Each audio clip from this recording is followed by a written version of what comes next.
దేవుని వాక్యం చదువుకుందాం. మొదటి సమూయేలు గ్రంథము 13వ అధ్యాయము 14వ వచనం.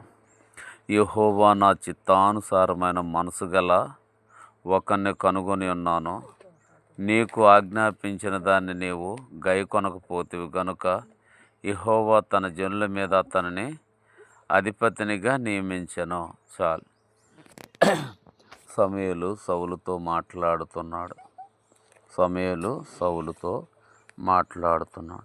సౌలు రాజు దేవుని మాటనక తప్పిపోయినప్పుడు దేవుడు సౌలు రాజు కాకుండా ఇంకొక రాజును కోరుకున్నాడు. ఆ రాజు పేరే దావీదు. కాబట్టి ఎలాంటి వాడు దావీదని మనం చూసినట్లయితే దేవుని యొక్క హృదయానుసారుడు. కాబట్టి రెండోసారి దేవుడు మొదటిసారి రాజుని కోరుకున్నాడు, అతను తప్పిపోయాడు. రెండోసారి దేవుడు తన హృదయానుసారుణ్ణి కోరుకుంటూ వచ్చాడు.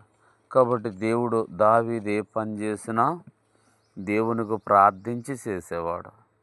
దావీదు ఏ పని చేసినా దేవుడు ఆశీర్వదించేవాడు.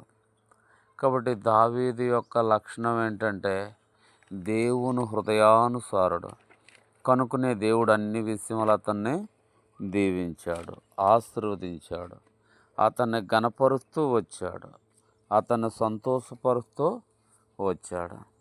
కాబట్టి నేను కూడా దేవుని మాట విని దేవుని మార్గంలో నడుచుకున్నట ద్వారా ఆశీర్వాదము, దేవుణ్ణి అంటుపెట్టుకొని ఉండుట ద్వారా ఆశీర్వాదము, దేవుడికి ప్రార్థన చేయడం ద్వారా ఆశీర్వాదము, దీవెన, అనేక సహాయాలు దేవుడు మనకి అనుగ్రహిస్తాడు.